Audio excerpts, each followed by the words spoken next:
Hi there, welcome back to another Just a Thought. As I say every time, this is not a very carefully crafted out and planned out preach or message or anything like that. It's just me sharing a few thoughts with you. And I want to share something off the back of this weekend that we just had. It was a beautiful weekend. I don't know about you, but where we live, it was just incredible to wake up on Sunday morning and just see the landscape out the back window, just to see the really heavy frost, and it was really, really beautiful.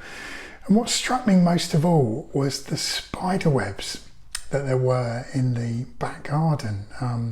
As I looked out the window, on the fence, on the gutters, sort of hanging off bits of garden furniture. It's absolutely beautiful. I wish I'd taken more photos, but here's a particular photo that I took to give you an idea. And I noticed actually when I went on social media that lots of other people had the same idea. They'd taken photos of just this beautiful winter frosty scene.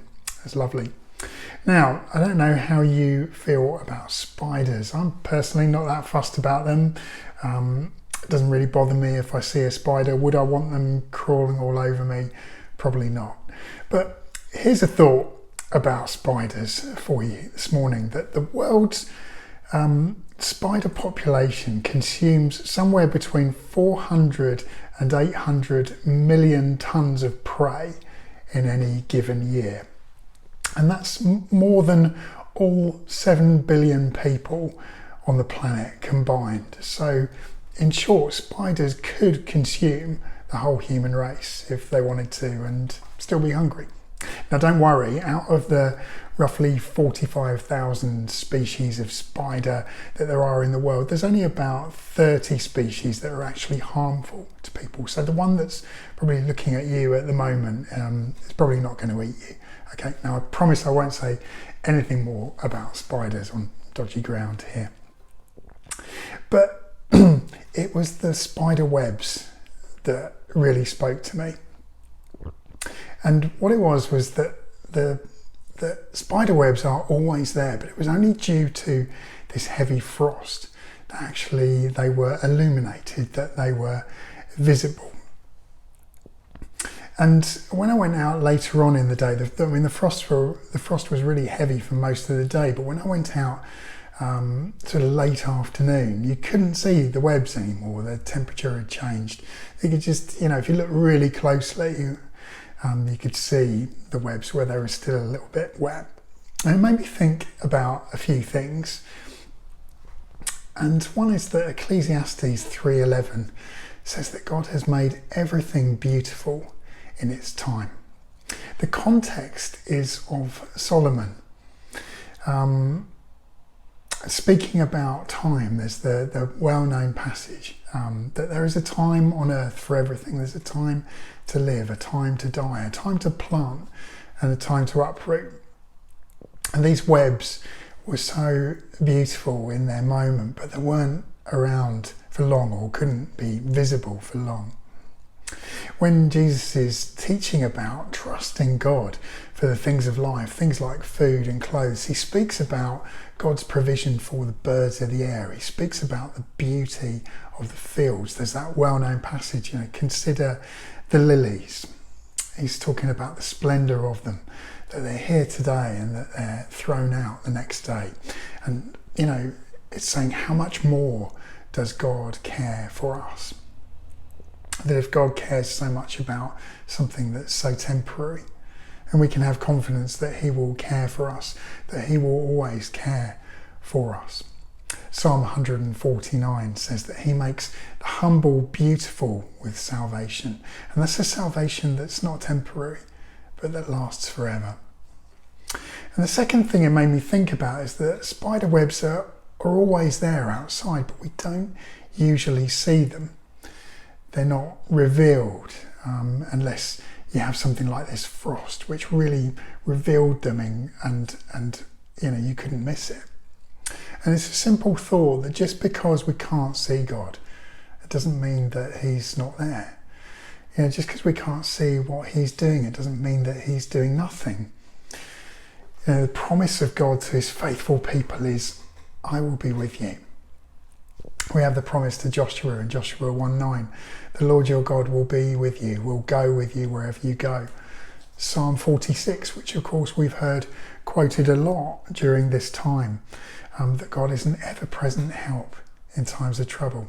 In Isaiah 43, it speaks about God's presence through the fire and the water, and of course Jesus' promise in Matthew 28, that I will never leave nor forsake you. And Jesus says that his Father, and indeed himself, is always at work. I was thinking about the transfiguration that we read about in Luke chapter 9, the transfiguration of Jesus as he goes up to the mountain to pray with Peter, James and John with him, with his inner sanctum, who had seen Jairus' daughter raised from the dead and who would later see Jesus in his broken state in the Garden of Gethsemane. And we have this incredible moment where Jesus is suddenly transfigured. His appearance changes, his face is illuminated, his clothes are like dazzling bright white. And Moses and Elijah are there. They are representative of the law given by Moses and Elijah of the prophets. And the Father speaks, affirming the Son. And it's this moment of just sheer glory. And you know, we have those moments in our walk with God, those mountaintop moments, those encounters with God, where his glory is manifested, not necessarily, in a visible way as it was in this event, but where we're just so aware of the Holy Spirit moving so powerfully. And in life, there will be moments like these, and these are huge for us.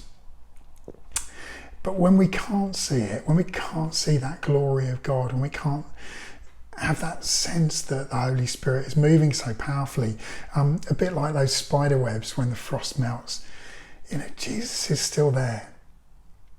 He is unchanging, and he is always at work. And it's trusting in that, even when we can't see it, even when we can't feel it. And the final thing to say really is that it's just an encouragement to us to be like that frost with the spider webs, to reveal Jesus, to illuminate him, and to glorify him. And we do that by our love for him, by our love for one another, by our love for those that we are reaching out to. So just a few thoughts there. I hope something useful there. I hope something spoke to you there. Just a reminder that this coming Sunday we've got Andy Elms speaking in our online service.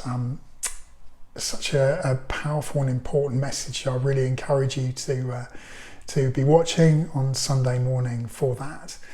And of course we are continuing to have our prayer messages that are sent out every day. Just want to really encourage you to engage with those.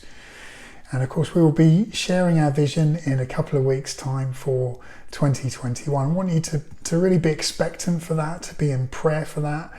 Please pray for myself and the rest of the leadership team as we plan for that. Remember that we have an information evening. That evening that will be on Zoom at 8 o'clock. Really encourage you again to be a part of that. So, as I say, hopefully something helpful, something to make you think as well there. But God bless you. Have a really, really great day. Stay safe, stay well, and I'll see you really soon. You take care.